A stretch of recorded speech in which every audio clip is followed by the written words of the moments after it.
Hey, today we're going to make an object move between 2 points. How exciting! But we're going to do it with linear interpolation, lerping.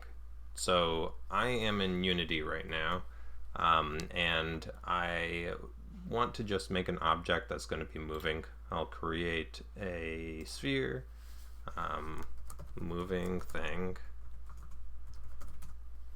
and I want this to be more than just a sphere because that's kind of boring. So I'm going to add a trail renderer component. If you haven't played with this, these are kind of fun. You can adjust the width of the trail so that this will start off thick and it will narrow down. And then when your object moves in the scene, it's going to produce a trail that gets thinner as it goes. You can also change the time to make the tail shorter, and that's what I'm going to do. And you can mess around with the colors as well. This color isn't going to apply immediately. You can see that it's using Unity's missing texture color. So let's first choose a material, and you should be able to choose anything that's white, but I'm going to use the default line texture or material. I think that's built in. Use that, and then we can select a color. The color, you can choose a flat color or you can choose a gradient. So I'm just gonna make it look pretty, I guess. And there we go. That looks pretty cool. So we'll have this object just move back and forth between 2 points, and we want to be able to determine what those 2 points are and use linear interpolation so that it always moves smoothly in a linear fashion between those 2 points. So we're going to have to create a script. I'll create a new C# script, LerpMover, and don't forget to attach this to our moving thing, and then let's edit it. Okay, so we're gonna have to think, how are we gonna parameterize this? What kind of information does this thing need in order to do its job? So the LerpMover is going to use, at some point, is going to use the vector3.lerp function. So built-in way to do linear interpolation. So I want this to happen every frame in order to decide what position this object's going to have. And so vector3.lerp is going to take 3 arguments. The first argument is the starting point, the second argument is the ending point, and then the third one is how to mix those two, some interpolation parameter that goes from 0 to 1. And so I kind of want to specify 2 positions, and to make it easy for us to edit them in Unity, I'm not going to make them, I'm not going to create variables for these vectors. I'm going to create variables for transforms, and then I can use empty game objects as placeholders in Unity for these positions. So I'll do that, and then this this interpolation parameter, I want that to be able to change from 0 to 1, but then I want it to change back to 0, and then back to 1, and then back to 0, and I want it to do so smoothly over time. So let's get rid of this. I would like to have, first of all, a couple of transforms. I'll call them position 1 and position 2. And these are going to be the 2 points that this object moves between. I also need to have that interpolation parameter. I'm going to start it off at 0. And so I should be able to go from position 1 dot position, because it's a transform, not an actual position, position 2 dot position, and then t. And the result of this is going to be a vector 3, the new position that we get.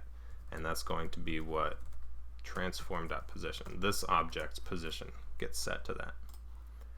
After we move to the position indicated by our interpolation here, we want to change that interpolation parameter. So t plus equals something. Maybe it changes over time, so time.delta time is a good choice. And then we want to kind of factor or scale this so that we control how fast time passes or how long this takes. If you want to control how fast time passes, you would think of it in terms of a scale factor, like let's go half speed, right? Like that. But another way to do it is to think in terms of time, and maybe I want it to take 2 seconds instead of 1 second to go from 0 to 1. So I divide it by 2. It'll take 2 seconds to get there. So this turns out to be a pretty intuitive way to work with it. So I'll do that. Let's call it time period. And let's make this variable public float time period and default to 1. So it'll be 1 second. So in 1 second, this will go from 0 to 1. If we change it to 2, it'd take 2 seconds. And then we might also want to control how it changes, goes back and forth. If it's going back and forth, then we don't always want to be counting from 0 to 1, but sometimes we want to count down from 1 to 0. So we might sometimes want to subtract instead of add. So let's have some sort of direction. Let's say private float direction. Let's start this off at 1. And so this direction will make it flip back and forth between 1 and -1, so that it goes sometimes positive, sometimes negative when I multiply it in. All right, and then I just need to decide when does that direction change. If t is, let's say if it's greater than or equal to 1, then we know it's gotten to an endpoint and it should go back the other direction. Direction equals negative direction. Just flip it. We also want it to happen when it gets to 0. So if t is greater than or equal to 1, or if it's less than or equal to 0. So t less than or equal to 0, or that. Okay. So let's see how that works. Back in Unity, my LerpMover script is going to need those 2 positions, so I'm going to have to create a couple more objects. Let's call them position 1 and position 2. These are both empty game objects, just to be placeholders for these positions. I'll put them somewhere, doesn't matter all that much where. And I kind of want to group these together too, so let me make another, let's say LerpMover test group. There you go, throw all these things in there.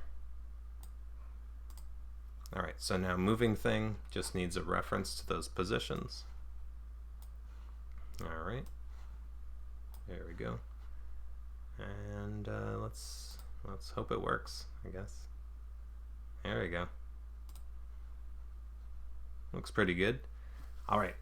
So your challenge then is to take this a step further.